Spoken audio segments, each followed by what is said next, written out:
Cette rencontre entre douaniers, diplomates et organismes internationaux vise à bâtir une relation de confiance et d'efficacité entre les missions diplomatiques et l'administration douanière du Burkina Faso.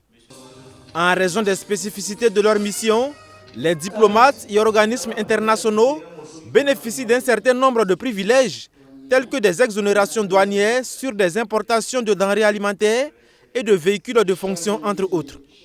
Et ce sont ces avantages et leur étendue pour chaque catégorie de bénéficiaires qui sont expliqués ici aux missions diplomatiques et organismes internationaux. L'idée étant d'harmoniser les interprétations et les attentes pour une application uniforme des dispositions en matière de franchise diplomatique.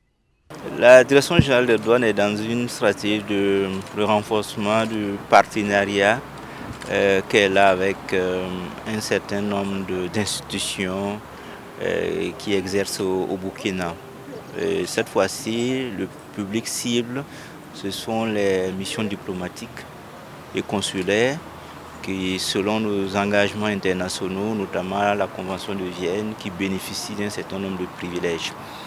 Et donc c'est simplement pour avoir une interprétation juste et commune de ces avantages et privilèges pour simplement pouvoir mieux se faire comprendre en tant qu'administration.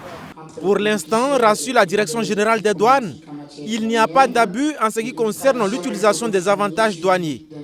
Sauf que certaines missions diplomatiques ne fournissent pas tous les documents nécessaires lorsqu'il s'agit pour elles de faire des demandes d'exonération et de l'importation temporaire.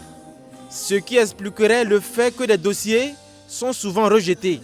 On peut ne pas comprendre pourquoi on rejette le dossier. Souvent, il y a un certain nombre de lenteurs parce que simplement il y a des pièces qui ne sont pas fournies. On voudrait aussi expliquer pourquoi il y a des dossiers qui sont rejetés.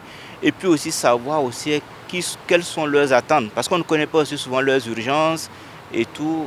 C'est un peu ça. Ces échanges s'inscrivent dans le cadre de la mise en œuvre du plan stratégique 2022-2026 de la Direction générale des douanes qui veut se positionner comme une administration rénovée, équitable, performante et résiliente pour un Burkina meilleur.